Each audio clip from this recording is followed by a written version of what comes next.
Assalamualaikum warahmatullahi wabarakatuh. Perkenalkan, nama saya Muhammad Ismail Furqon dengan NIM 2205 1204133 dari kelas TID angkatan 2022.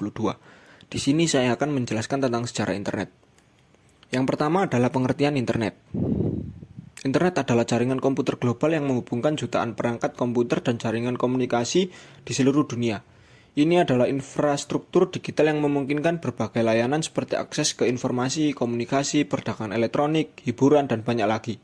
Internet memungkinkan pengguna untuk saling terhubung, berbagi data, dan berkomunikasi secara elektronik tanpa batasan geografis. Internet telah menjadi salah satu inovasi paling berpengaruh dalam sejarah manusia dan telah mengubah cara kita mengakses dan berbagi informasi serta berkomunikasi satu sama lain secara global. Selanjutnya, menurut Alan, internet merupakan kumpulan jaringan komputer yang terhubung satu dengan lainnya, yang dapat membaca dan menerapkan berbagai protokol komunikasi atau yang biasa dikenal dengan istilah IP dan TCP.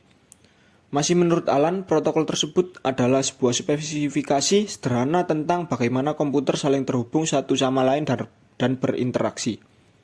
Kemudian menurut Turban, Potter, dan Rainer, yaitu sebuah jaringan besar yang bisa menghubungkan komputer, mulai dari menghubungkan jaringan antar organisasi, sekolah, pemerintah, bisnis, dan lembaga lainnya secara cepat. Selanjutnya menurut Harjono, yang diartikan sebagai kumpulan beberapa komputer bahkan bisa sampai ribuan komputer di dunia yang saling terhubung dan terkoneksi satu sama lain. Dalam menghubungkan komputer-komputer tersebut, dibutuhkan sebuah media seperti kabel, satelit, serat optik, maupun sambungan telepon. Dengan media tersebut, setiap komputer dapat berinteraksi satu dengan lainnya. Selanjutnya adalah menurut Sarwono, internet adalah kumpulan jaringan dengan skala global. Pada awalnya internet hanya dipakai dalam ranah militer saja. Namun saat ini internet telah digunakan oleh masyarakat umum. Semua kalangan pun telah mudah mengoperasikannya. Dan menurut Sarwono, tak ada yang bertanggung jawab untuk memakai internet. Kemudian menurut Supriyanto, adalah sebuah hubungan antar beberapa komputer melalui jaringan yang ada di dunia dan memiliki sistem operasi dengan aplikasi yang berbeda-beda. Hubungan tersebut dapat terjadi dengan memanfaatkan telepon atau satelit yang memakai protokol standar dalam komunikasi. Kemudian menurut Zibero, internet merupakan interconnection network, yaitu sebuah jaringan komputer yang saling menghubungkan antar komputer secara global. Internet mampu bekerja karena adanya jaringan komputer, baik jaringan lokal maupun jaringan dengan jangkauan global yang lebih luas. Selain itu, internet juga memakai protokol komunikasi yang sama, yaitu IP dan TCP. Yang kedua adalah sejarah internet.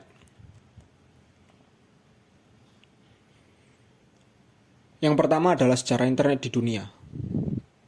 Pra-internet era merupakan tahap awal perkembangan komputer dan ide-ide awal tentang jaringan komunikasi komputer.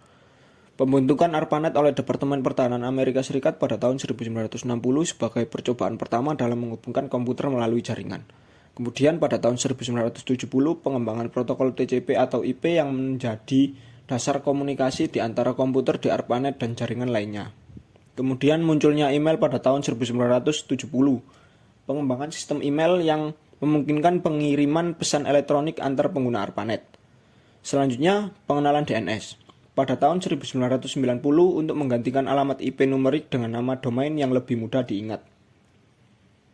Kemudian munculnya World Wide Web atau yang disebut WWW pada tahun 1990 oleh Sir Tim Berners-Lee yang mengintegrasikan hypertext, gambar, dan suara ke dalam internet. Pada tahun 1990, internet mulai digunakan untuk tujuan komersial dengan munculnya perusahaan-perusahaan web seperti Amazon dan eBay. Selanjutnya, era ponsel cerdas pada tahun 2000. Internet mulai diakses melalui ponsel cerdas, mengubah cara orang mengakses informasi dan berkomunikasi. Pada tahun 2000 terjadi pengembangan media sosial seperti Facebook, Twitter, dan Instagram yang memengaruhi cara manusia berinteraksi secara online. Kemudian pengembangan IoT yang memungkinkan berbagai perangkat terhubung ke internet dan rencana perkembangan teknologi jaringan yang akan datang, termasuk jaringan 5G, IoT yang lebih canggih, augmented reality atau yang disebut AR, virtual reality atau yang disebut VR, dan lainnya. Yang kedua adalah sejarah internet di Indonesia. Pada tahun 1980 sampai 1990, Awal internet masuk ke Indonesia melalui Institut Pendidikan dan Penelitian seperti Institut Teknologi Bandung dan Institut Teknologi 10 November di Surabaya. Koneksi awal ini sangat terbatas dan digunakan oleh akademisi dan peneliti. Pada tahun 1994, Yayasan Pendidikan dan Pengembangan Teknologi Komputer atau yang disebut YPP-TEK mendirikan jaringan pertama yang dikenal sebagai IDNet. Hal ini memungkinkan akses internet di beberapa kota di Indonesia. Kemudian pada tahun 1995, PT Indosat mulai menawarkan layanan internet melalui proyek Jaringan Komputer Indonesia. Ini merupakan langkah penting dalam memperluas akses internet di Indonesia. Selanjutnya, pada tahun 1996, pemerintah Indonesia melalui Departemen Komunikasi dan Informatika membuka akses internet komersial melalui PT Telekomunikasi Indonesia atau yang disebut Telkom. Pada tahun 1997, pendirian PT Cyber Indo Aditama atau yang disebut CBN sebagai penyedia layanan internet komersial pertama di Indonesia. Ini memberikan dorongan besar dalam mengkomersialisasikan internet di Indonesia. Pada tahun 2000, awal internet mulai menjadi lebih tersedia untuk masyarakat umum. Warung internet atau yang disebut warnet menjadi populer, menyediakan akses internet kepada banyak orang yang belum memiliki koneksi internet di rumah. Selanjutnya pada tahun 2001 hingga sekarang internet terus berkembang pesat di Indonesia. Penetrasi internet terus meningkat dan akses internet telah menjadi lebih terjangkau. Selain itu munculnya perusahaan-perusahaan internet Indonesia seperti Tokopedia, Gojek, dan Traveloka telah membawa perubahan besar dalam ekonomi digital di Indonesia. Yang ketiga adalah manfaat internet.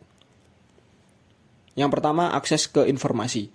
Internet adalah sumber informasi yang tidak terbatas. Dengan mesin pencari seperti Google, orang dapat dengan mudah mencari dan mengakses informasi tentang hampir segala hal, dari berita hingga referensi akademik. Yang kedua adalah komunikasi global.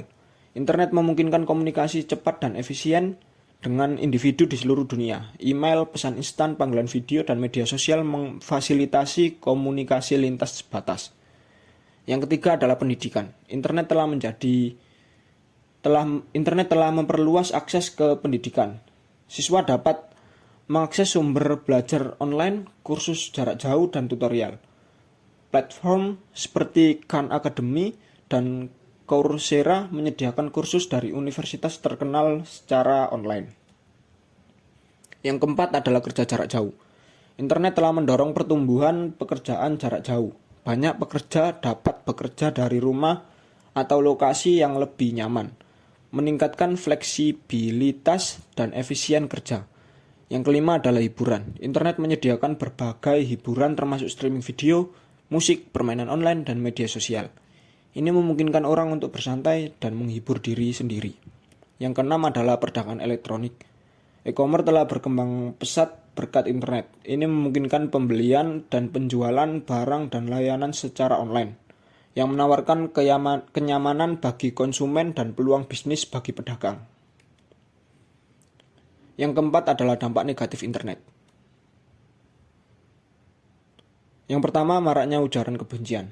Internet memberikan kemudahan bagi setiap orang untuk berbagi informasi. Hal ini termasuk pula untuk memberikan kritik kepada siapapun lewat media sosial. Melalui media masih banyak orang yang menyalahgunakannya untuk mengungkapkan berbagai ujaran kebencian. Yang kedua adalah banyaknya konten ilegal. Konten video menjadi yang paling berbahaya sebab video yang berisi hal-hal yang tidak pantas juga mulai banyak diproduksi, baik yang berisi tindak asusila, kriminalitas, maupun video pornografi yang tidak ramah anak-anak. Mudahnya menyebarkan berbagai konten membuat setiap orang dewasa perlu melakukan kontrol terhadap anak-anak yang menggunakan internet. Yang ketiga adalah munculnya cybercrime. Semakin mudah setiap orang membagikan apapun, semakin mudah pula bagi orang lain untuk mengomentari dan mengemukakan pendapat. Padahal tidak semua hal yang dikatakan di media dapat diterima oleh semua orang. Sehingga sangat mungkin bagi setiap pengguna internet, terutama yang menggunakan media sosial, untuk mendapatkan kritik negatif atas apa yang mereka upload. Yang keempat adalah kecanduan internet. Penggunaan internet yang tidak bijak, seperti terlalu sering membuka jejaring sosial, melakukan browsing, atau surfing di dunia maya dapat menimbulkan kecanduan internet. Namun jangan sampai internet menjadikan kamu terlalu sering berkomunikasi di dunia maya hingga mengabaikan komunikasi di dunia nyata dengan orang di sekitar kita. Jangan sampai penggunaan internet menjadi mendekatkan yang jauh dan menjauhkan yang dekat. Sekian, terima kasih. Sekian dari saya, apabila ada salah kata, mohon maaf yang sebesar-besarnya. Wassalamualaikum warahmatullahi wabarakatuh.